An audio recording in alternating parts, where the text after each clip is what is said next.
Shalom saudaraku, marilah kita memulai renungan hari ini. Kita bernyanyi memuji Tuhan dari buku ND nomor 740 ayat 1.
Kita berdoa. Kasih karunia dan damai sejahtera yang dari Allah Bapa dan dari anaknya Tuhan Yesus Kristus menyertaimu. Amin. Firman Tuhan hari ini didasarkan pada Lukas pasal 6 ayat 49.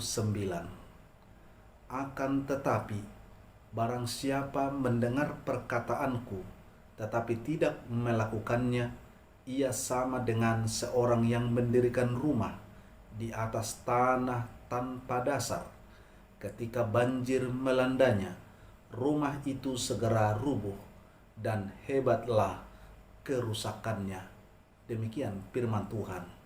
Saudaraku yang dikasihi oleh Tuhan, dalam Lukas pasal 6 ayat 49 ini, pengajaran Yesus terkait dengan firman Allah. Dan ada satu hal yang harus kita ingat tentang firman Allah. Ketika firman Allah disampaikan kepada kita, kepada orang percaya, supaya firman itu dilakukan, maka yang disenangkan adalah Tuhan Allah. Dengan kalimat singkat saya mengatakan, barang siapa yang melakukan firman Allah, berarti dia sedang menyenangkan hati Tuhan. Ketika Yesus memberi pengajaran ini, dia melihat fenomena yang terjadi di tengah-tengah masyarakat, di tengah-tengah kehidupan umat.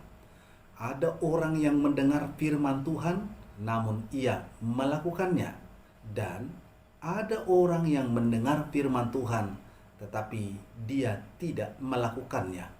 Lalu mana yang benar dan baik? Tentu yang benar dan baik adalah orang yang mendengar firman Tuhan, lalu firman itu dilakukan. Untuk menjelaskan perihal itu, Tuhan Yesus memberikan gambaran melalui suatu perumpamaan.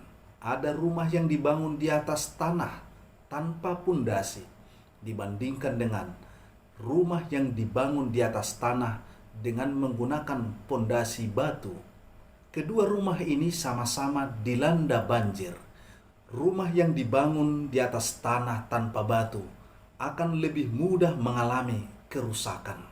Sedangkan rumah yang dibangun di atas tanah dengan menggunakan fondasi batu, rumah itu tetap kokoh dan tidak mengalami kerusakan.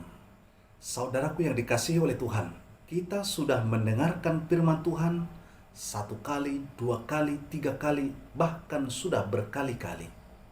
Apakah kita sudah menjadi pelaku firman Tuhan?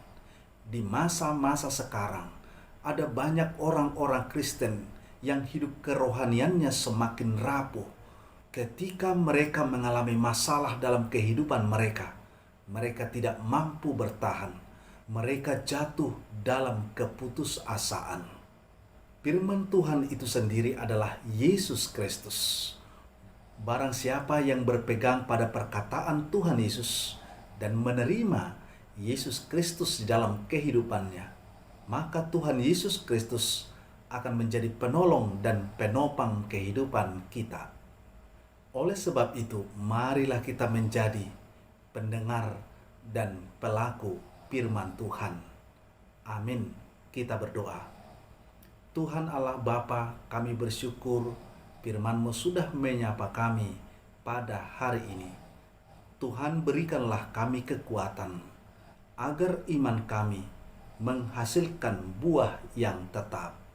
Terima kasih ya Tuhan, terpujilah Engkau hari ini sampai selama-lamanya. Dalam nama Yesus kami berdoa. Amin. Anugerah dari Tuhan Yesus Kristus dan kasih setia dari Allah Bapa dan persekutuan Roh Kudus menyertai kamu sekalian. Amin.